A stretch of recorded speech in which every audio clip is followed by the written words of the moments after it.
What's up, YouTube? Drew Manchu, chilling here in the Nerd Cave. Picked up a giant stack of comics this week, and we're going to go over those in this face-to-face video. But first, I want to give a shout out to all of my subscribers, because this weekend was very hectic for me at work. Had a lot going on, but I did notice I hit that 100 subscriber mark. So we're going to be putting together a giveaway. I'm going to be doing a separate video giving you all the details on that, so be sure to check out my channel. Lots of books I picked up on Wednesday. I did reviews for you guys, in-depth looks on 2 of those books. So to see what I thought about Batman, and both these covers I picked up are great. I love this Tim Sale cover. Batman number 16. Check out the channel. Some great stuff on there, and I really enjoy doing this review, so check that out. Pick of the week for you guys is Monsters Unleashed 2. I also did a review on this, so be sure to check out that on my channel if you want to know more about it. Absolutely beautiful Graygland art. Cullen Bunn's doing a fantastic job showing these heroes excelling at what they're great at, and I really enjoyed it. So check out the review and check out this issue, Monsters Unleashed number 2. Great event so far, and I highly recommend it. Picked up a couple indie titles. I guess it's not really an indie title, it's an Image title. So we got Paper Girls number 11, Brian K. Vaughan. Really like the Paper Girls story. I started reading through this and realized that I didn't know where I was, so I need to go back and reread the last volume before I start on number 11. So gonna give this a read this weekend. Adventure Time number 61. If you like the show, you're gonna love the book. Check this one out. I picked up 2 copies. Poked myself in the eye. I picked up 2 copies of Walking Dead 163. They were only a quarter a piece. I didn't get one of those fantastic variants like some of you guys did. So if you have an extra one, go ahead and shoot it my way. I would love to have it. But I did pick this up. Great issue. I like where this story arc is going, coming out of the Whisperer War. Kirkman and Adlard are one of the most consistent creative teams in the business right now, and they're doing a great job at that. Marvel side, I picked up Bullseye number 1. This has 2 separate stories in it. Did not like the art in the first story, the feature story, so I went ahead and skipped to the backup written by Marv Wolfman. I really did enjoy that. I will go back and read the first part, but just the art didn't appeal to me. So this is kind of a mixed bag on Bullseye number 1. Warren Ellis's Karnak. This is the 6th and final issue of Karnak of the Inhumans. Warren Ellis did a fantastic job on the first issue. Absolutely loved it. But this launched with the beginning of all new, all different Marvel, and it took him that long to put out 6 issues. And I mean, it just didn't end well either. I'm not a huge fan of where this ended up. But the art is cool, and Karnak's pretty cool, so if you read the first 5 issues, might as well pick up issue number 6. That's what I did. Nova number 3, this cover tells you all you need to know. Cosmo the Space Dog, Richard Rider, some great stuff going on in Nova number 3. I did a review on Nova number 2 on the channel, so go back and check that out if you're interested in how the interior looks, how the art is, what I thought of the storytelling going on in this series. But I did like issue number 3, and I'm going to hang on to this series in my pull box. Champions. Now this is a mixed bag. I know a lot of you guys aren't down with the Champions, aren't down with the social justice warrior side of the Marvel Universe, but it's really well written by Mark Waid, even if you don't care for the topic. And Humberto Ramos's art is absolutely phenomenal. So to get a look at Gwenpool and these characters being drawn by Ramos is a treat, in my opinion. This isn't for everybody, but it's definitely for me, and I really enjoyed it. Avengers number 4, more Mark Waid goodness. This time Mike Del Mundo on the art, which is phenomenal in a totally different way. Really love his painted style. These Alex Ross covers are amazing in my opinion. Hercules looks fucking great on that cover there. Absolutely love that. So I'm going to be picking this up for the time being and seeing where this goes. They're doing some time travel stuff with Kang. Kind of always doing time travel stuff with Kang, but I like it. Deadpool 26, I haven't given this a read yet. Deadpool is kind of, lighthearted stuff for the most part. So I kind of put it off until I can get a couple in a row and bang out some Deadpool. So I'll probably wait to read this until the next part of this arc comes out. But we'll be picking it up. Look at that. Deadpool. Shooting arrows like fucking Cupid. Why not? Deadpool and the Mercs for money. I am not reading the series, but I am picking up the Inhumans vs. X-Men tie-ins. I know a lot of you guys are sick of the hero versus hero stuff. A lot of you guys are sick of the Inhumans. I, on the other hand, really enjoy the Inhumans as characters. I like the New Humans. I like the way that they face off with the X-Men and IVX, and I've really, really enjoyed the art and the storytelling in that main series. Also, I've been liking a lot of these tie-ins. This is kind of self-contained, and I do enjoy this. So I would suggest, if you're reading Deadpool and the Mercs for money, might as well check this out. And if you're reading IVX, might as well check this out. I did enjoy Deadpool and the Mercs for money number 8, which is the IVX tie-in. Also got the all-new X-Men IVX tie-in. Haven't checked this out yet. I've been meaning to.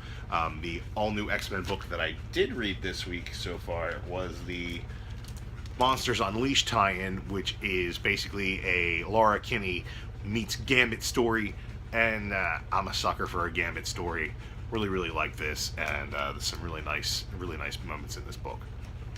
Speaking of Wolverine, we got Old Man Wolverine, Old Man Logan, and this story is by Jeff Lemire with art by Andrea Sorrentino, and it's kind of a mind fuck, to be honest.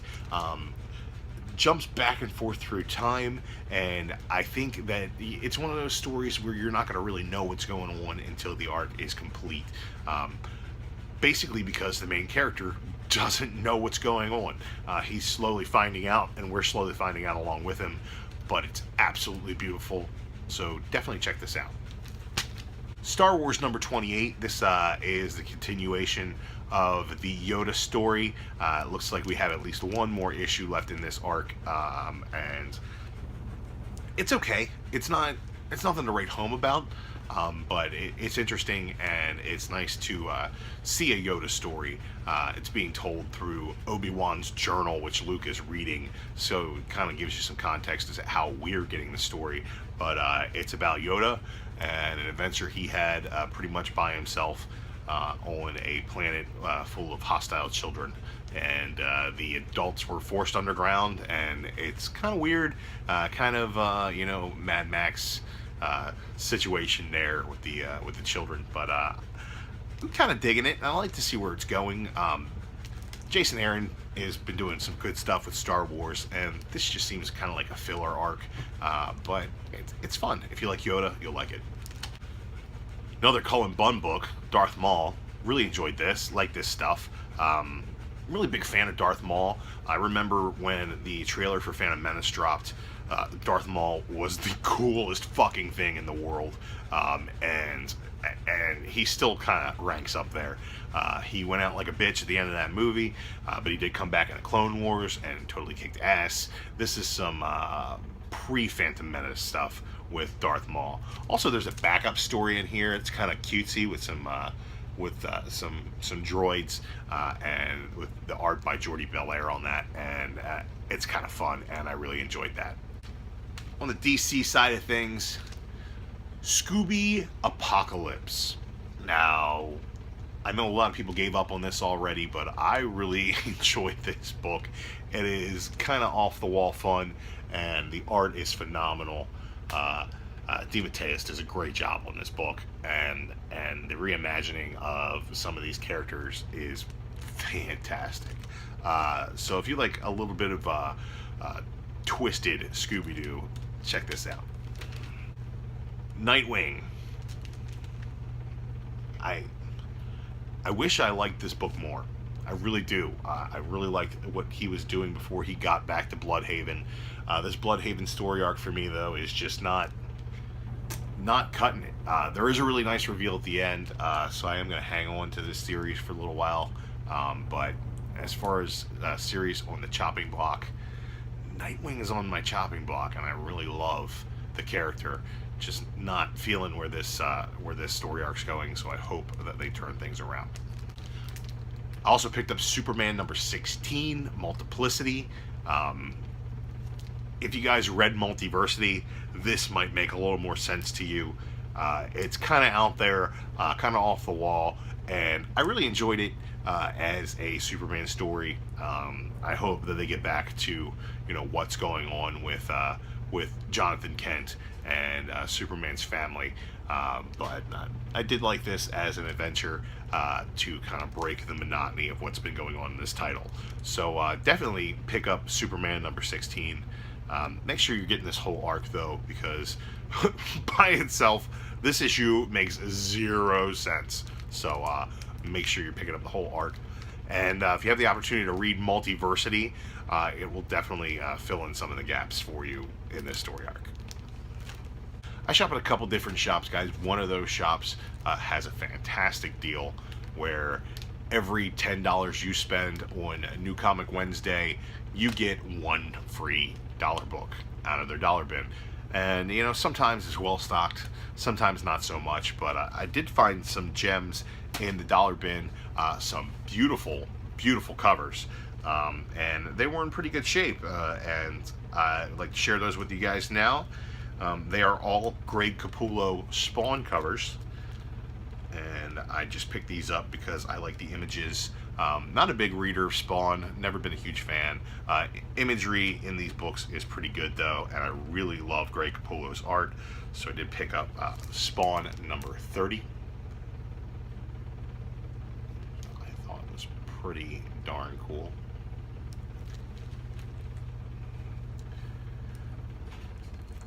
Spawn number 39, that's Santa Spawn.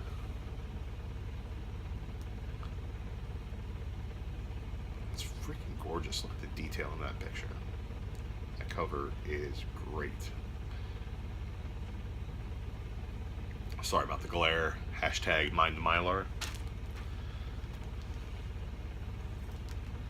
Bam. The detail in that Greg Capullo art. The imagery. Fantastic stuff.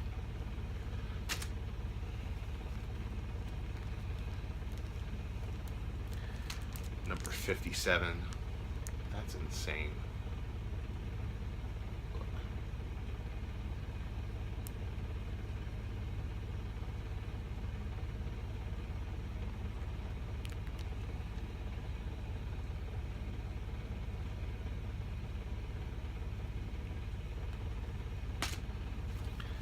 Number 58.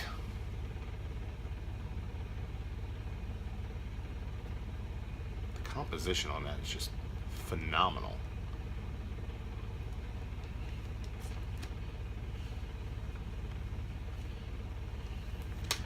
Number 61, I really dug this cover. Clown down the bottom there. Spawn holding that giant freaking gun. And the green just pops.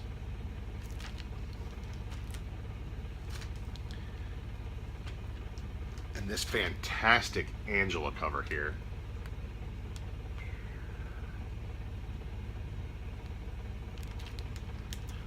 Number 62. That's just really great. The detail in the line work Capullo puts in there. Man. And the thing is, he's only gotten better since he's done these covers. Only gotten better. Greg Capullo, one of my favorite artists. Really happy to have these in my collection. You know, fairly common issues. These are in pretty great shape, and I really love these covers. So glad to pick those up.